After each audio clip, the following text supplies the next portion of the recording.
Halo semuanya, selamat datang lagi di eksplorasi materi kita.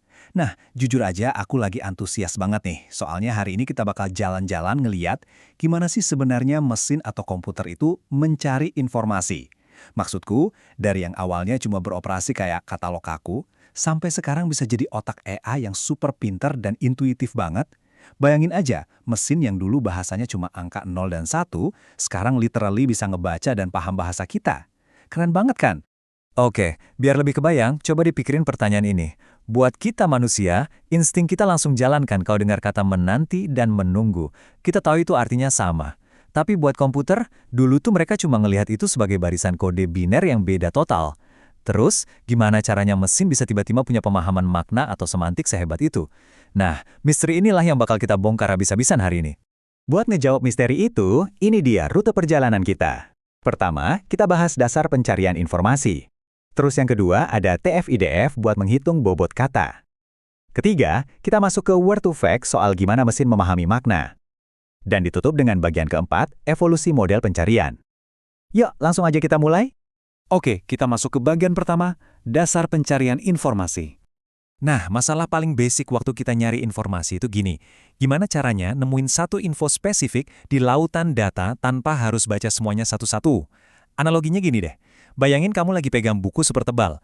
Kalau kamu disuruh nyari kata algoritma, dan kamu nyarinya dengan cara ngebolak-balik dan baca tiap halaman, alias proses scanning, wah bisa-bisa sampai besok juga belum tentu ketemu.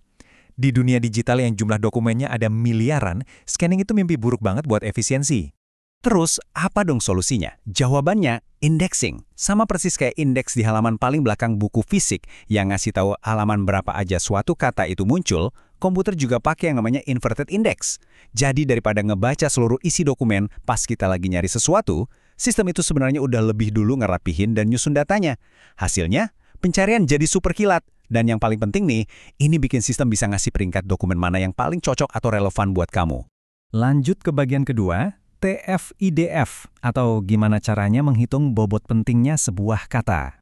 Setelah komputernya punya indeks yang rapi, muncul nih tantangan baru. Dari ribuan kata di dalam sebuah dokumen, dari mana komputer tahu kata mana yang benar-benar penting dan mana yang cuma sekedar pelengkap aja? Biar gampang paham, kita harus tahu dua istilah ini dulu. Pertama, term. Ini tuh unit dasar dari teks. Bisa satu kata kayak saya atau frasa kayak machine learning. Kedua, corpus, yaitu kumpulan raksasa dari semua dokumen itu sendiri. Nah, tugas utama kita adalah nyari tahu seberapa krusial sih sebuah term di dalam suatu korpus. Oke, kelihatannya emang kayak rumus matematika yang bikin pusing ya. Tapi tenang, esensinya tuh cerdas banget. Rumus TF-IDF yang merupakan singkatan dari term frekuensi dikali inverse dokumen frekuensi, ini sebenarnya trik pinter komputer buat ngasih nilai tinggi ke kata-kata spesifik yang jarang muncul, sekaligus ngasih penalti buat kata pengisi yang keseringan muncul. Kenapa kata-kata yang umum malah diabaikan? Ada 3 alasan utama nih. Pertama, kata-kata umum kayak dan atau saya itu kan nggak bawa informasi topik yang spesifik. Kedua, mereka itu nggak punya daya pembeda. Maksudnya gini, kamu nggak bakal bisa ngebedain mana artikel resep masakan dan mana artikel teknologi cuma dari kata dan, kan? Dan yang ketiga, secara matematis, karena kata-kata ini nongkrong di hampir semua dokumen, nilai kelangkaannya atau nilai IDF-nya bakal langsung terjun bebas jadi rendah banget. Nah, hasil akhir dari perhitungan tadi tuh elegan banget. Teks benar-benar disulap jadi deretan angka, atau yang kita sebut vektor. Jadi kata kunci yang unik dapat skor tinggi, sedangkan kata sambung dapat skor 0. Lewat angka-angka inilah, untuk pertama kalinya, komputer akhirnya punya pemahaman harfiah tentang isi sebuah dokumen. Sekarang kita masuk ke bagian ketiga, word to fact. Disinilah mesin mulai memahami makna teks. Ternyata, sistem TF-IDF tadi punya satu kelemahan fatal. Dia cuma peduli seberapa sering sebuah kata muncul, tapi sama sekali buta soal konteks. Dia nggak tahu loh kalau kata mobil dan kendaraan itu ada hubungannya. Nah, ini dia momen yang bikin banyak orang takjub. Bayangin kalau kita bisa masukin makna ke dalam hitung-hitungan matematika. Coba lihat ini, kalau kamu ambil konsep raja, terus dikurangin unsur pria, dan ditambal unsur wanita, hasil akhirnya adalah angka yang mewakili ratu. Wah, ini sih benar-benar lompatan semantik yang luar biasa dari model klasifikasi teks. Teknologi di balik keajaiban barusan itu namanya word to vec. Intinya sih, Word2Vec ini pakai jaringan saraf tiruan atau Artificial Neural Network. Cara belajarnya unik banget. Mesinnya itu sengaja disuruh nebak sebuah kata yang sengaja dihilangkan, cuma dengan ngelihat kata-kata di sekitarnya. Lewat proses tebak-tebakan yang diulang terus-menerus ini, bobot angka terakhir di mesinnya akhirnya sukses menangkap makna tersembunyi dari kata-kata tersebut. Poin yang paling krusial dari proses ini adalah kata-kata sekarang udah dipetakan jadi koordinat di dalam ruang multidimensi. Coba perhatiin deh, jarak dan arah dari man ke woman itu secara matematis posisinya sejajar dan sama persis dengan jarak dari king ke queen. Artinya apa? Komputernya beneran belajar ngebaca pola hubungan tata bahasa dan gender murni cuman dari ngebaca teks. Dalam praktiknya, Word2Vec punya dua teknik andalan. Yang pertama namanya CBO. Di sini, si model disuruh nebak satu kata target misterius dari sekumpulan kata di sekelilingnya. Teknik ini cepet banget dan cocok buat ngeproses data raksasa kayak kumpulan artikel berita. Nah, teknik kedua itu kebalikannya, namanya skipgram. Di sini, satu kata justru dipakai buat nebak banyak konteks di sekitarnya. Memang sih, skipgram ini agak lebih lambat, tapi kualitasnya luar biasa buat memahamin kata-kata langka. Misalnya nebak bahasa-bahasa gaul yang sering nyempil di komentar sosmed. Oke, kita sampai di bagian keempat, evolusi model pencarian.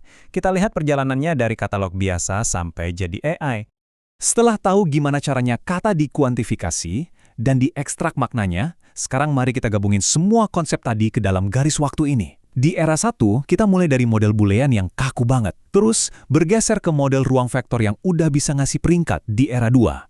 Masuk ke era 3, mesin jadi makin cerdas pakai probabilitas dan model bahasa. Sampai akhirnya, kita tiba di era modern sekarang, era model neural atau AI. Tiap lompatan ini terjadi karena algoritma sebelumnya ngebuka jalan buat pemahaman teks yang makin dalam. Kalau kita bandingin era 1 dan era 2, perbedaannya kerasa banget. Model Boolean itu sifatnya kayak pustakawan yang sangat kaku. Kalau kamu nyari dokumen A dan B, tapi dokumennya cuma punya kata A, bakal langsung dibuang. Nggak ada urutan ranking. Sebaliknya, vector space model jauh lebih luas. Karena udah pakai sistem koordinat tadi, dia bisa nerima pecocokan sebagian, terus meranking hasilnya pakai hitungan matematis yang namanya cosine similarity. Masuk ke era ketiga, kita dibawa ke probabilistic dan language models. Sistem kayak BM25 mulai ngitung seberapa besar peluang suatu dokumen itu relevan. Sementara language model nyoba nebak, bisa nggak sih dokumen ini menghasilkan pertanyaan dari kamu? Nah, ini nih yang ngejawab pertanyaan kita di awal tadi.